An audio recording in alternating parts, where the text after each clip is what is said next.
Hello साथियों। आज हम यूपीएसआई यूपी पुलिस के जो जीएस का सेक्शन है उस सेक्शन में हम पॉलिटी के बारे में डिस्कस करेंगे।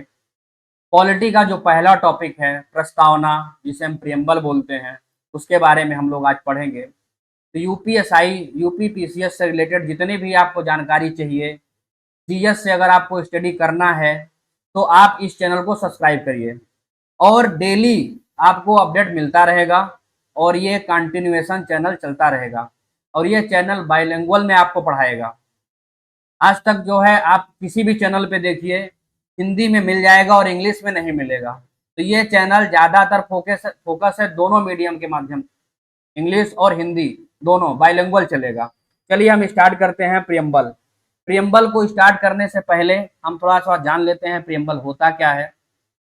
प्रियम्बल की शुरुआत जो है, संविधान का जो पहला पेज है उसकी शुरुआत प्रियम्बल से ही होती है।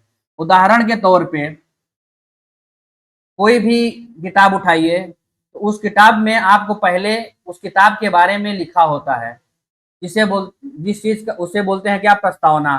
तो आप प्रस्तावना पढ़ के पूरा जानकारी हासिल कर सकते हैं कि इस संविधान में है क्या लिखा। ठीक है, तो प्रस्तावना प्रियम्बल। ठीक है, तो प्रियम्बल तो पढ़ने से पहले हम संविधान पढ़ते हैं। संविधान है क्या, संविधान है क्या। ठीक है, कॉन्स्टिट्यूशन है क्या। कॉन्स्टिट्यूशन क्या है, basically set of rules, principles and guidelines है जिस पर हमारा गवर्नमेंट फंक्शन करता है। कॉन्स्टिट्यूशन क्या है, constitution basically set of rules, principle, guidelines है जिस पे हमारा गवर्नमेंट काम करता है। संविधान जो है, संविधान में नियम लिखे हुए हैं, प्रिंसिपल्स जितना है संविधान का लिखा हुआ है, गाइडलाइंस क्या लिखा हुआ है, उसी के अनुसार गवर्नमेंट क्या करेगी, काम करेगी। ठीक है, उसी के अनुसार गवर्नमेंट काम करेगी। जो संविधान होता है वो दो तरीके का होता है। संविधान जो होता है वो दो तरीके का होता है, रिटर्न होता है, रिटर्न होता है और अनरिटर्न होता है। संविधान दो तरीके का होता है, रिटर्न होता है और अनरिटर्न होता है। 195 कंट्रीज हैं पूरे वर्ल्ड में, 195 कंट्रीज हैं। लगभग 190 कंट्रीज के पास क्या है, रिटर्न कॉन्स्टिट्यूशन है। और 190 कंट्रीज में 70% का जो कॉन्स्टिट्यूशन है, 190 कंट्रीज में जो 70% देशों का जो संविधान है वो शुरुआत होता है किससे, प्रियम्बल से। किससे शुरुआत होता है, प्रियम्बल से। प्रियम्बल क्या है, जैसे हम सब्जी बनाना शुरू करते हैं तो हम सब्जी बनाने से, देखिए ये काट रहा है, ठीक है, कुकर में डालना है तो हमें पता रहता है ना कि हमें कब डालना है, जो है सब्जी कब डालना है, मसाला कब डालना है। तो उसी तरीके से प्रियम्बल है। संविधान में क्या है, संविधान में प्रियम्बल बनाया गया है, जो संविधान में लिखा रहेगा उसकी बात प्रियम्बल में की गई है। आप प्रियम्बल समझ के पूरा संविधान को समझ सकते हैं। अब देखिए हमारे जो भारतीय संविधान है उसमें प्रियम्बल किस के बारे में क्या क्या बात करता है, बोलता है सोवरेन शब्द की बात की गई है प्रियम्बल में, सोशलिस्ट शब्द की बात की गई है प्रियम्बल में, सेकुलर शब्द की बात की गई है प्रियम्बल में, डेमोक्रेटिक की बात की गई है, रिपब्लिक की बात की गई है, जस्टिस की बात की गई है, इक्वालिटी की बात की गई है, फ्रेटर्निटी की बात की गई है। ये क्या है, ये संविधान बनने के लिए इंग्रेडिएंट्स हैं। इंग्रेडिएंट्स क्या है, सामग्री क्या है, sovereign, socialist, secular, democratic, Republic, justice, equality और फ्रेटर्निटी। जस्टिस, इक्वालिटी और फ्रेटर्निटी। अमेरिकन कॉन्स्टिट्यूशन पहला कॉन्स्टिट्यूशन है। अमेरिका का कॉन्स्टिट्यूशन जो है पहला कॉन्स्टिट्यूशन है जिसकी शुरुआत किससे हुई, प्रियम्बल से हुई।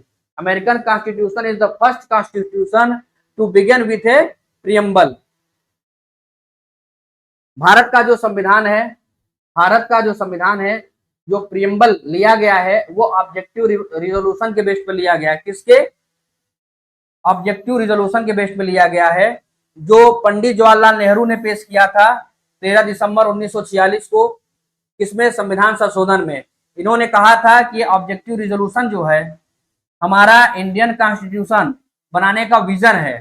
ठीक है, आप समझ ये इसमें बताया गया है कि socialist word, sovereign, socialist, secular, democratic, Republic, justice, equality और फ्रेटर्निटी की बातचीत की गई है हमारे पूरे संविधान में।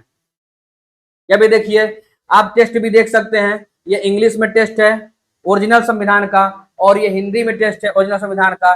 कितने वर्ड हैं संविधान में, आप संविधान के प्रियम्बल में आप ये भी देख लीजिए। हमारा जो प्रियम्बल है, हमारा जो प्रियम्बल है वो कितने पार्ट में बांट दीजिए इसको, 3 पार्ट में। हमारा प्रियम्बल जो है 3 पार्ट में बटा हुआ है। एक पार्ट ये हो गया, दूसरा पार्ट ये हो गया, तीसरा पार्ट ये हो गया। ठीक है, पहले पार्ट में हमें क्या बताता है, nature of Indian state. Preamble का जो पार्ट हो, पहला पार्ट है, उसमें बताता है नेचर क्या है, हमारे इंडियन स्टेट का नेचर क्या है। तो नेचर क्या है, sovereign, socialist, secular, democratic, Republic. और दूसरा पार्ट जो है वो बताता है कि ऑब्जेक्टिव क्या है कॉन्स्टिट्यूशन का, जैसे justice, liberty, equality and fraternity. ये क्या है, ऑब्जेक्टिव है हमारे कॉन्स्टिट्यूशन का। अब किस दिन को अडॉप्ट किया गया था हमारा संविधान, वो बताता है प्रियम्बल में। कब अडॉप्ट किया गया था, 26 नवंबर 1949। कब अडॉप्ट किया गया था, 26 नवंबर 1949 को अडॉप्ट किया गया था हमारा संविधान। देखिए, ये जो संविधान है एक चीज और बताता है, ये बताइए हमारे कॉन्स्टिट्यूशन का सोर्स क्या है। क्या हमारा संविधान बाहरी लोगों ने बनाया है, नहीं। हमारा संविधान का जो सोर्स है क्या है, we the people of India. इसको आप जो है देखिए क्या लिखा है, we the people of India hereby adopt, enact, give to our self this constitution. कौन, we the people of India. Source of the constitution क्या बताया, we the people of India. हमारा जो प्रियम्बल है कितने चीजों को बता रहा है, 3 चीजों को बता रहा है कि नेचर क्या है इंडियन स्टेट का, ऑब्जेक्टिव क्या है कॉन्स्टिट्यूशन का, और डेट ऑफ एडॉप्टेशन क्या है कॉन्स्टिट्यूशन का। 3 चीजों की बात किया। और चौथा चीज क्या है, सोर्स क्या है हमारे कॉन्स्टिट्यूशन का, we the people of India. तो आपसे क्वेश्चन ये पूछेगा कि नेचर क्या है इंडियन स्टेट का, तो आप बताएंगे sovereign, socialist, secular, democratic, republic. ये नेचर है इंडियन स्टेट का। इसका उद्देश्य क्या है, जस्टिस प्रोवाइड करना, लिबर्टी प्रोवाइड करना, इक्वलिटी प्रोवाइड करना, फ्रेटर्निटी प्रोवाइड करना। और ये भी क्वेश्चन पूछेगा कि date of adoption of the constitution क्या है, तो 26 नवंबर 1949 को। चौथा क्वेश्चन ये पूछेगा कि सोर्स ऑफ द कॉन्स्टिट्यूशन क्या है, we the people of India क्या है, सोर्स है कॉन्स्टिट्यूशन का। यहाँ नहीं, यहाँ ये नहीं लिखा है कि we the member of constituent assembly, ये नहीं है, we the people of India. समझे इस बात को, तो ये नहीं होगा। अगर आपसे ऑप्शन दे दे कि we the member of constituent assembly hereby adopt, enact and give to constitution to the people of India, तो ये गलत होगा। We the people of India hereby adopt, enact और give to constitution to the our self. अब preamble में 3 शब्द जो बाद में जोड़ा गया, कौन से, 42nd कॉन्स्टिट्यूशन अमेंडमेंट द्वारा 3 शब्द जो है प्रियम्बल में बाद में जोड़ा गया। कब, 42वां संविधान संशोधन 1976 में जोड़ा गया। वो 3 शब्द क्या हैं, सोशलिस्ट, सेकुलर और इंटीग्रिटी। सोशलिस्ट, सेकुलर और इंटीग्रिटी, ये जब हमारा ओरिजिनल संविधान बना था 26 नवंबर 1949 को, तब नहीं था। ये 42वां संविधान संशोधन 1976 द्वारा ऐड किया गया था। ठीक है, तब हम बात करते हैं नेचर ऑफ इंडियन स्टेट। क्या बात करेंगे, नेचर क्या है इंडियन स्टेट का। तो नेचर है इंडियन स्टेट का क्या है, सोवरेनिटी। पहला वर्ड हम लोग क्या पढ़ा था, सोवरेनिटी। सोवरेनिटी एक लैटिन वर्ड से आता है जिसका मतलब होता है क्या, श्योरनेस, जिसका मीनिंग सुप्रीम अथॉरिटी, जिसका मीनिंग क्या होता है, सुप्रीम अथॉरिटी। ठीक है, सोवरेनिटी 2 प्रकार की होती है, इंटरनल सोवरेनिटी, एक्सटर्नल सोवरेनिटी। कितने प्रकार की होती है सोवरेनिटी, एक्सटर्नल सोवरेनिटी और इंटरनल सोवरेनिटी। एक्सटर्नल सोवरेनिटी होती क्या है, एक्सटर्नल सोवरेनिटी का मतलब ये है कि state conduct its own affair without the interference of other nation. Internal external sovereignty का मतलब यह है कि स्टेट जो है अपने अफेयर को कंडक्ट कर सकता है without interference of other state, कोई दूसरा दखलंदाजी नहीं देगा। इंटरनल सोवरेनिटी का मतलब क्या होता है? इंटरनल सोवरेनिटी का मीन्स क्या होता है? State has supreme authority over all individuals and association, जितने भी टेरिटोरियल बाउंड्री हैं में हैं, मतलब जितने भी पीपल्स हैं, जितने भी एसोसिएशंस हैं, उन सब में सबसे ज्यादा सुप्रीम अथॉरिटी कौन होगा? स्टेट होगा। वो हो गया इंटरनल सोवरेनिटी। इंडिया सोवरेन कब बना? इंडिया क्या था? गुलाम था ब्रिटेन का। तो इंडिया सोवरेन कब बना? इंडिया बिकम सोवरेन स्टेट कब? 26 जनवरी 1950 को, जब हमारा फुल फ्लेश्ड कॉन्स्टिट्यूशन लागू हो गया था। ठीक है। सोवरेनिटी का मीनिंग क्या होता है? सोवरेनिटी का मीनिंग क्या होता है? India is neither a dependency nor a dominion of any other nation but an independent state. Sovereignty का मतलब क्या होता है? India is neither a dependency nor a dominion of any other nation but an independent state. इसका मतलब कि there is no above authority, there is no authority above it, और यह फ्री है to conduct it own affair, both internal हो या फिर external हो।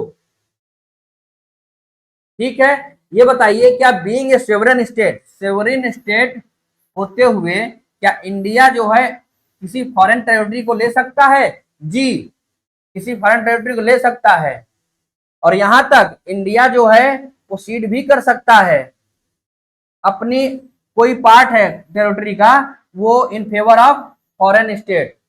अगर हमारे इंडिया है, इंडिया का कोई पार्ट है, वो इंडिया दूसरे फॉरेन स्टेट को देना चाहता है तो वो दे सकता है। इंडिया कई सारे सेवरल ऑर्गेनाइजेशन का मेंबर भी है। इंडिया जो है कई सारे सेवरल ऑर्गेनाइजेशन का मेंबर भी है। जैसे यूएनओ का मेंबर कब बना? 1945 में। कॉमनवेल्थ का मेंबर कब बना? 1949 में। 1949 में इंडिया कॉमनवेल्थ नेशन का मेंबर बनता है। यूएनओ का मेंबर कब बनता है? 1945 में। ठीक है। तो ये हमारा सोवरेन टॉपिक हो गया। अब हम पढ़ेंगे क्या? डेमोक्रेटिक। कितने नेचर ऑफ द स्टेट क्या है? Sovereign, socialist, secular, democratic, republic, ये नेचर ऑफ द स्टेट है, जिसमें से हम सोवरेन पढ़ चुके हैं। सोशलिस्ट और सेकुलर ये दोनों 42वां संविधान संशोधन 1976 द्वारा जोड़ा गया था। तो हम पहले डेमोक्रेटिक पढ़ लेते हैं, सोशलिस्ट और सेकुलर को दोनों साथ में पढ़ लेंगे। तो डेमोक्रेटिक का मतलब क्या होता है? डेमोस और क्रेटिया। ठीक है। डेमोक्रेटिक अगर तोड़ोगे तो डेमोस और क्रेटिया, एक ग्रीक वर्ड डेमोस और क्रेटिया से बना हुआ है डेमोक्रेटिक, जिसका मतलब डेमोस मतलब पीपल। डेमोस मतलब क्या होता है? पीपल। क्रेटिया मतलब रूल, पीपल का रूल। ठीक है। ये देखिए, डेमोक्रेटिक दो शब्द से मिलकर बना हुआ है, डेमोस और क्रेटिया। डेमोस मतलब पीपल, क्रेटिया मतलब रूल। ठीक है। डेमोक्रेसी दो प्रकार की होती है, direct democracy, indirect democracy. Direct democracy में क्या होता है? यहाँ people participate directly in policy making. उदाहरण के तौर पे स्विट्जरलैंड में क्या होता है कि यहाँ पे लोग, जितने भी लोग होते हैं स्विट्जरलैंड के, वो पार्टिसिपेट करते हैं, वो बताते हैं कि पॉलिसी कैसे बनेगी। इनडायरेक्ट डेमोक्रेसी में क्या होता है कि representatives elected by the people, और ये पार्टिसिपेट करते हैं पॉलिसी मेकिंग में। Representatives elected by the people, और ये पार्टिसिपेट करते हैं क्या? पॉलिसी मेकिंग में। उदाहरण के तौर पे देखिए, इंडिया में क्या होता है, अपने भारत में देखिए चुनाव होता है। चुनाव में जो है जनता विधायक को वोट देती है, विधायक जो है जाके विधानसभा में वो कानून बनाते हैं। तो ये क्या हो गया? रिप्रेजेंटेटिव डेमोक्रेसी हो गई। क्या हो गई? रिप्रेजेंटेटिव डेमोक्रेसी हो गई। ठीक है। और यहाँ पे क्या होता है, पॉलिसी मेकिंग होती है डायरेक्ट। डायरेक्ट डेमोक्रेसी में क्या होता है, पीपल जो है डायरेक्टली पार्टिसिपेट करते हैं पॉलिसी मेकिंग में, ठीक है। डायरेक्ट डेमोक्रेसी देखिए, उदाहरण देख लीजिए, डायरेक्ट जो है पार्टिसिपेट करते हैं। इनडायरेक्ट डेमोक्रेसी में क्या होता है, representatives elected by the people of people, और पार्टिसिपेट करता है पॉलिसी मेकिंग में, ठीक है। अब हम बात करते हैं रिपब्लिक की। हेड ऑफ द स्टेट, जो स्टेट का हेड होता है वो दो तरीके का हो सकता है, मोनार्क होगा या फिर रिपब्लिक होगा। जो स्टेट का हेड होता है वो दो तरीके का हो सकता है, मोनार्क होगा या फिर रिपब्लिक होगा। मोनार्की में क्या होता है कि head of the state come into office through succession, मतलब राजा का बेटा ही राजा होगा। रिपब्लिक में क्या होता है कि जो हेड ऑफ द स्टेट, जो head of the state always elected directly या फिर indirectly for a fixed period, for a fixed period, ठीक है। तो इंडिया है जो क्या है, इंडिया के पास क्या है, उदाहरण इंडिया देखा जाए तो इंडिया क्या है, इलेक्टेड हेड है। जैसे राष्ट्रपति, राष्ट्रपति जी क्या है हमारे यहाँ इलेक्ट की जाती हैं, मोनार्की सिस्टम हमारे यहाँ नहीं है, ठीक है। अब हम बात करते हैं कि 42वां संविधान संशोधन के द्वारा 42nd अमेंडमेंट एक्ट के द्वारा क्या जोड़ा गया, सोशलिस्ट वर्ड जोड़ा गया और सेकुलर वर्ड जोड़ा गया। क्या वर्ड जोड़ा गया, सोशलिस्ट वर्ड जोड़ा गया, सेकुलर वर्ड जोड़ा गया, ठीक है। तब इसका मतलब क्या होता है, what do you mean, socialist और सेकुलर का मतलब क्या होता है, और क्या आवश्यकता पड़ी कि जो है इस प्रियम्बल में संविधान संशोधन करके ये दोनों शब्द को जोड़ा गया। वैसे तीन शब्द को जोड़ा गया था, सेकुलर, सोशलिस्ट और इंटीग्रिटी। हमारे वर्ल्ड में क्या है, इकोनॉमिक सिस्टम दो तरीके का होता है, कैपिटलिस्ट इकोनॉमी और सोशलिस्ट इकोनॉमी। कैपिटलिस्ट इकोनॉमी में क्या होता है, इंडस्ट्री और ट्रेड कंट्रोल किया जाता है प्राइवेट ओनर के द्वारा, मतलब क्या प्रोड्यूस करना है, कितना प्रोड्यूस करना है, ये सब डिसाइड किया जाता है किसी व्यक्ति के द्वारा जो ऑन करता है कंपनी, कंपनी का मालिक। और साथ ही साथ जो प्रोडक्ट बना रहा है उस प्रोडक्ट का प्राइस क्या होगा ये भी डिसाइड किया जा रहा है, डिसाइड किया जाए किसके द्वारा, कंपनी के ऑनर के द्वारा, ठीक है। इसमें होता क्या है कि कंपनी आपस में कंपीट करना शुरू कर देती हैं, कंपनी जो होती हैं वो कंपीट करना शुरू कर देती हैं एक दूसरे से, जिससे जो demand to meet the demand, जो डिमांड जिस प्रोडक्ट का डिमांड होगा उस प्रोडक्ट को पूरा करने के लिए कंपनी क्या करती है, आपस में कंपीट करने लगती हैं। इसमें people prefer the product from the company which provide better product at less price,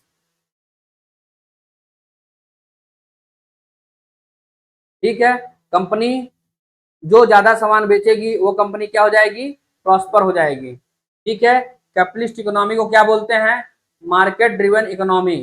capitalist economy is also known as market driven economy, ठीक है। कैपिटलिस्ट इकोनॉमी में सबसे बड़ी समस्या ये है कि अगर पांच व्यक्ति हैं, देखिए 1 2 3 4 5, पांच व्यक्ति हैं, इनको नीली रंग की टोपी पसंद है, चार को नीली पसंद है और एक को रेड टोपी पसंद है, तो जो रेड वाला है उसको टोपी नहीं मिलेगी। ज्यादातर जो जिसका डिमांड होगा वही टोपी बनाई जाएगी, उसी कलर की टोपी बनाई जाएगी। मतलब इसका यह है कि जिसका भी डिमांड होगा, कैपिटलिस्ट इकोनॉमी में क्या होता है कि ये मार्केट ड्रिवन इकोनॉमी होता है, जिसका डिमांड ज्यादा होगा उसी प्रोडक्ट को बनाया जाएगा, जिसका डिमांड कम होगा उसका बहुत कम प्रेफर किया जाता है बनाने के लिए। तो ये सबसे बड़ा निगेटिव पॉइंट है कैपिटलिस्ट इकोनॉमी में।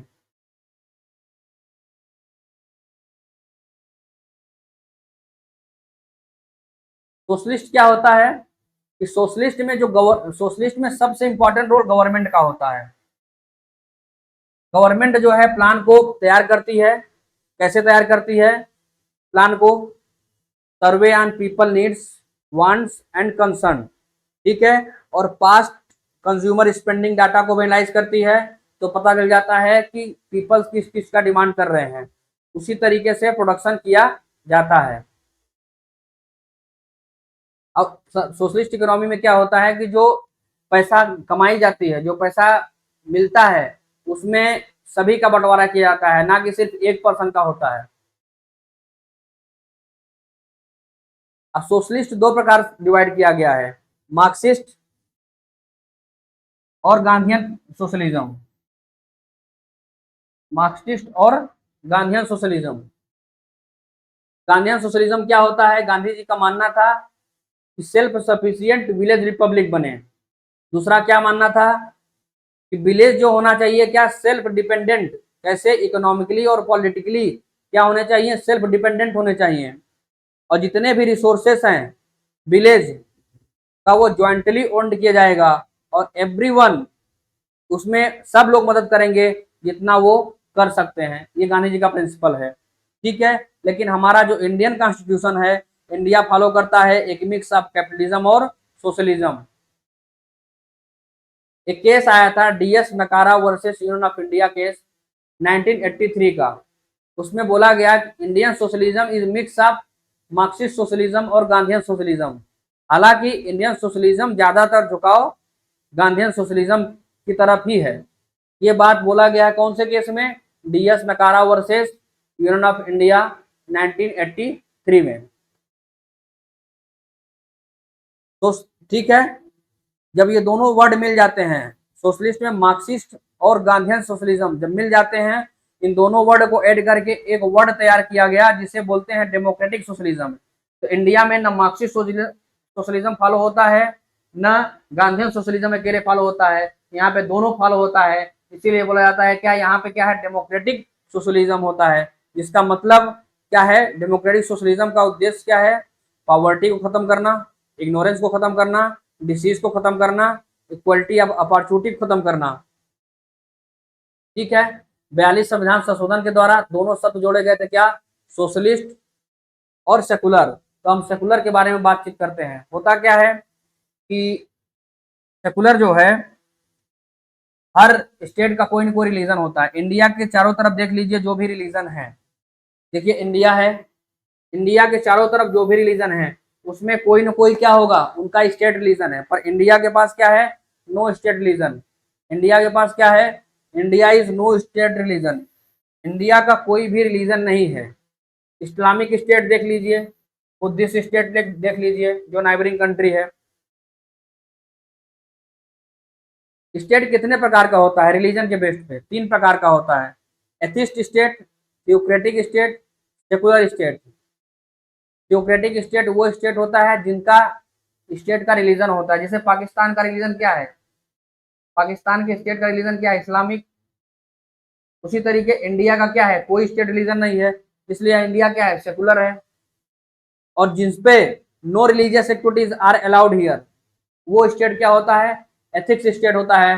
जैसे नॉर्थ कोरिया, इसको तो आप लोग अच्छे से पहचान ही रहे होंगे, किम जोंग को। तो सोशलिस्ट क्या होता है, सेकुलर क्या होता है, इसका मीनिंग हमें पता चल गया। अब हम जानते हैं कि ये ऐड क्यों किया गया प्रियम्बल में, संविधान संशोधन को ऐड क्यों किया गया, संविधान 42वां संविधान संशोधन के द्वारा 3 शब्द को ऐड क्यों किया गया, इसके बारे में बात करते हैं। देखो, what was the need adding this term to the preamble through an amendment? कौन सा? Secular, socialist. हमारे यहाँ जो सोशलिस्ट नेचर है वो संविधान में बताता है, डीपीएसपी में, जो डीपीएसपी है उसमें सोशलिस्ट नेचर के बारे में बात करता है, और ये वर्ड मिसिंग था प्रियम्बल में। और दूसरा जो 25 से 28 से लेकर, इसमें सेकुलर की बात करता है, आर्टिकल 25 से आर्टिकल 28 तक सेकुलर की बात करता है, जिसमें वो भी मिसिंग था प्रियम्बल में, तो प्रियम्बल में ऐड किया गया। समझ रहे हैं आप? बोथ द टर्म सोशलिस्ट और secular were added in the preamble by 42वां संविधान संशोधन 1976। ठीक है, ये दोनों समझ में आ गया हम लोगों को। हम लोग जो है अभी नेचर ऑफ द स्टेट पढ़ चुके हैं, जिसमें से हम लोगों ने क्या क्या कवर किया? तो सोवरेनिटी, सोवरेनिटी क्या होती है ये हम लोगों ने देखा, कितने प्रकार की होती है ये हम लोगों ने देखा। फिर हम लोगों ने किसको देखा, डेमोक्रेटिक के बारे में देखा, डेमोक्रेटिक क्या होता है, कितने प्रकार का होता है। फिर हम लोगों ने इसके बारे में देखा, रिपब्लिक के बारे में देखा। फिर हम लोगों ने किसके बारे में देखा, सोशलिस्ट और सेकुलरिज्म के बारे में देखा। तो हमारा नेचर ऑफ द स्टेट खत्म हो गया। कल से हम objective of the station, objective of the constitution क्या है उसके बारे में पढ़ेंगे। जिसमें हम पढ़ेंगे जस्टिस, लिबर्टी, इक्वलिटी, फ्रेटर्निटी क्या होता है, हमारे प्रियम्बल में किस किस शब्दों का मेंशन किया गया है। ठीक है, तो कल हम objective of the constitution start करेंगे।